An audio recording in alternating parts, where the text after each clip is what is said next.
আমি বর্তমানে উপস্থিত আছি রহমতনগর শফিকিয়া মাদ্রাসাত। আপনারা দেখুক যে রহমতনগর শফিকিয়া মাদ্রাসাত কতটুক পেন্টলের কাম আইয়া সম্পূর্ণ হয়ে গেছে। বহুত খুশির খবর, এই অঞ্চলবাসীর লাগিন খুশির খবর। রহমতনগর ওয়াজর লাগিন অপেক্ষা করি তখন রহমতনগর মাদ্রাসার তারিখ বহুত দিন দুলাডুলি হয়েছে তারিখ। আর এর ফলে নির্দিষ্ট একটা তারিখ হয়েছে জানুয়ারির 21 তারিখ। জানুয়ারির 21 তারিখ বুধবার হয়। আর এই বুধবার দিন ইতিহাস রচিত যেটা বড় আসামের ভিতরে সব থেকে বড় ওয়াজ রহমতনগর মাদ্রাসা তো আমরা সবাই জানি।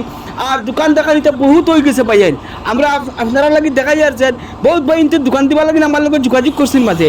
আমার লগে যোগাযোগ করিলে আপনার ডাইরেক্ট মাদ্রাসাত আইবা, আপনারা ভাইবা তারা দেখাইতে পারিয়া অন্তত পক্ষে ওখান খুশি হয়েছি। বহুত মানুষের আবেগ জড়িত যে এখান মাদ্রাসা আর এই মাদ্রাসাত ওয়াজ চলের। আর এই মাদ্রাসার যেন প্রধান অতিথি হিসাবে খেয়ে থাকবা যেহেতুকে ৭৪ বার্ষিক ৭৬তম আজিমুল শাহানু ওয়াজু খতমে বুখারির দোয়া মহফিল হইব এইবার। আর প্রধান অতিথি হিসাবে খেয়ে থাকবা আমি আপনারা লাগিল কইয়ার বাইয়েন সৈয়দ আশহাদ রশিদি সাহাব, সভাপতি জমিয়ত উলামায়ে হিন্দ উত্তর প্রদেশ মুহতামিম শাহী মুরাদাবাদ। তো আপনারা শুনতে পারছেন প্রধান অতিথির নাম।